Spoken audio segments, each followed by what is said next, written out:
Le 22 avril dernier, c'était la Journée de la Terre et le retour de Qu'est-ce qu'on sème, action emblématique d'Écolo pour sensibiliser le grand public aux enjeux de la préservation de la biodiversité. Aujourd'hui, avec la locale Écolo de Thoin, on était accueillis chez Marie-Christine et Pierre, ici à Gauzet, dans leur jardin et dans leur maison, où on a fait une version un peu différente de l'action Qu'est-ce qu'on sème.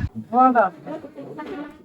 Installez-vous, débarrassez-vous, car on peut tromper maintenant les fauteuils. J'ai pensé à vous tout de suite parce que tu fais un jardin pas protocolaire, pas...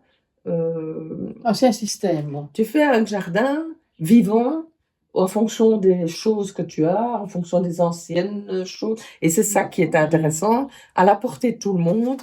Et pour Marie-Christine, le jardinage a commencé très tôt. Moi, je suis née dans la maison à côté. Donc, je suis vraiment d'ici. Et j'avais des grands-parents, des arrière-grands-parents qui avaient des bêtes, des vaches même, qui cultivaient leur jardin. Des gens qui vivaient de ce qu'ils avaient. Finalement, j'achetais très peu.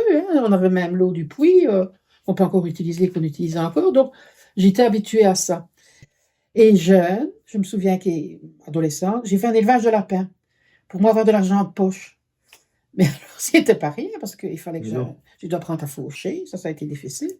Mais l'arbre, ça allait encore. Donc, et c'était que rien qu'avec ce qu'il y avait. On n'achetait pas de granulés. Ben, je faisais quand même à peu près 60 lapins sur mon année. Et maman, qui est enseignante à Namur, me vendait mes lapins. Et ses collègues disaient, est-ce que ta fille a encore des lapins? Il fallait attendre. Mais c'était un petit homme. Ça a toujours été ma passion. Au fur et à mesure des anecdotes et souvenirs dévoilés par Marie-Christine, on se rend compte combien la nature est bien faite et comment, par de simples astuces, la biodiversité peut aider le jardinier de manière tout à fait naturelle. Et nous, on enferme plutôt les légumes et on laisse courir les poules. On fait Et quand vous dites vous enfermez les légumes, qu'est-ce que vous faites? Je clôture le jardin et les poules vont partout où elles veulent. Les limaces passent. Et en hiver, on ouvre le jardin quand il n'y a plus de légumes et elles vont dedans et elles nettoient tout. C'est à ce moment-là qu'elles trouvent les œufs de limaces, qu'elles trouvent des espèces de grosses chenilles, je ne sais pas quoi, la brune. Et alors, elles ramassent. On les voit. Tout et ça envahit. J'entends que tu as une passion pour les hautes tiges. Oui. Mais on ne récolte pas avec des hautes tiges. Nous, on a des cerisiers. Pour le moment, c'est les oiseaux qui mangent tout. Il faut une échelle. Ah oui, c'est bon. Ouais, mais il faut laisser aller un peu. Et puis les oiseaux, ils doivent se nourrir aussi. Oui, ça d'accord, mais ils sont quand même en train de manger. On partage. Bon, là, je crois qu'on n'aura rien du tout. Eh bien, tu sais, moi, je pense à ça. Et j'ai déjà réfléchi plusieurs fois. Je me dis, dans le temps, on avait des cerises. On avait des cerises et il y avait plein d'oiseaux. Mais quand je pense au verger, tout le monde avait son cerisier. Tout le monde avait son noyer. On en a plusieurs. Est-ce que c'est ça qui va nous sauver? Il faudra en mettre beaucoup plus. Je pense qu'on aurait tout le monde autour. Je mets un cerisier dans mon jardin. Les oiseaux s'empiffreraient, mais il y en aura encore tout plein. Et bien évidemment, la visite se poursuit dans le jardin. Ça, c'est de la verveine officinalis. C'est pour faire du thé pour la tension. C'est un plaisir, d'abord. C'est un plaisir parce qu'on est dehors, on voit les plantes pousser, on est fier du résultat, on est content d'offrir quelque chose de bon à sa famille. Je sais pas, il y a un plaisir avant tout de faire le potager. Allez, c'est une coque orange. Et quand la pomme est mûre, il faut d'abord qu'elle se détache. Et quand on la secoue, on entend les pépins. Et alors là, c'est qu'elle est vraiment bien mûre. Et c'est la seule pomme qui fait ça, à ma connaissance.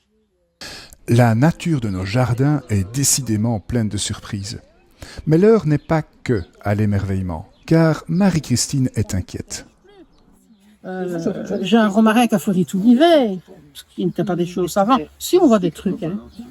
Et alors, moi, ce qui m'inquiète plus pour le moment, c'est les insectes. Je ne vois plus les petites cirques, je ne vois plus... Il n'y a pas beaucoup d'insectes cette année. Non. Il y a quelque chose dans les insectes, mais je ne sais pas quoi. Madame, les mouches, il y en a peu, en fait. Et c'est quelque chose qui vous inquiète ou bien pas du tout? Le réchauffement climatique, ça ne va pas être rigolo tous les jours. Quand on voit les inondations... Pourtant, la nature est une alliée précieuse. Et faire son jardin peut contribuer à équilibrer son budget. Oui. Oui, parce qu'on mange de la salade presque toute la saison. Si on a des salades bien adaptées, j'achète pas... Il y a plein de choses que je n'achète pas, quoi. Maintenant, peut-être plus en vieillissant, parce que je ne fais plus de faire. Avant, oui, on avait toutes nos pommes de terre, nos oignons, tous les légumes qu'on venait, les carottes et ainsi de suite. Ce que je ne fais plus, les carottes. Là, c'est trop de bazar, je ne sais plus me baisser suffisamment pour les démarrer. Sinon, oui, hein, on peut gagner de l'argent avec un potager. Et il faut pas grand-chose pour avoir beaucoup, hein, si c'est bien entretenu. Même un bac sur une terrasse, sur un trottoir, s'il est bien aimé, ça va vous rapporter, hein. Ça, c'est clair. À l'issue de cette rencontre, les membres de la locale écolo de Thoin sont éblouis tant par la passion de Marie-Christine que par tout ce que cette nature peut nous offrir. 17 pages sur les tomates. Je crois que c'est le petit bonheur de la chance. 17 pages de sortes de tomates différentes, c'est incroyable. Une nature proche de chez nous, une nature accessible à tous, une nature bon marché, une nature généreuse, pour autant qu'on la respecte et qu'on la préserve. Bien sûr, nous avons bien conscience que faire son jardin ne résoudra pas tous les problèmes. Mais grâce à Marie-Christine et Pierre, nous avons encore un peu plus la conviction que la solution passe par là également. Dès lors, semons tous ensemble les graines d'un renouveau.